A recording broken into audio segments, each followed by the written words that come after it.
Hello, good morning, everyone. So let's have our daily briefing for today, and let's have a quick market recap on yesterday's data. All right. So yesterday we only have inflation rate data for US. So first things we have the yearly basis for the month of December. So the previous data was 6.8%, and the market forecast at 7.1%. And the release time last night was 9:30 p.m. And for the actual data, it was 7%.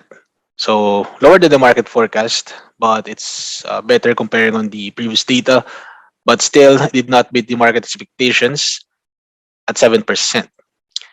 And we also have the inflation rate data for US, but monthly basis for the month of December as well. So the previous data was 4.9%, and the market forecast at 5.4%. And the actual data, surprisingly, it beats the market forecast at 5.5%. So overall, the data for US last night was neutral since it was a bad data for the yearly basis, but it's better on the monthly basis. So let's take a look on some currencies first. We have the euro dollar. So 1 hour after the release of the inflation rate, the price of the euro dollar moved in a range of 50 pips 1 hour following this data. And it ended on a bullish trend of 44.2 pips. So euro dollar benefited for this event.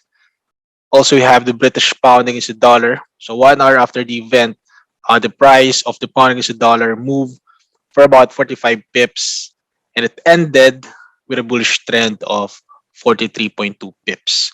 So both currencies benefited from the data, even though it was a neutral one for the inflation rate for US. And for today's economic data, so for the European session, we don't have much, but for the US session, we only have to focus on the weekly initial jobless claims. So for this week, the previous data was 207K, and the market consensus at 200K. And you also have to pay attention on the PPI data, or the Producers Price Index, yearly basis for the month of December. And also we have the Fed's Brainerd speech later at 11 p.m. And for our key product for today, we have gold. Okay. So for gold, as of the moment during this session, the current price is around 1825 per ounce. So with this one, for few consecutive days, the momentum is still on the upside. But for today's range, I will be closely monitoring at 1831.34 and 1836.25 for the key resistance, and for the key support, we have the 1817.77 and 1809.78 respectively. So once again, for the US session, we have to focus on the weekly initial jobless claims, followed by the PPI data, and we also have the Fed's Brainerd speech. All right. Thank you, everyone, for joining our daily briefing today. Stay safe and have a great day.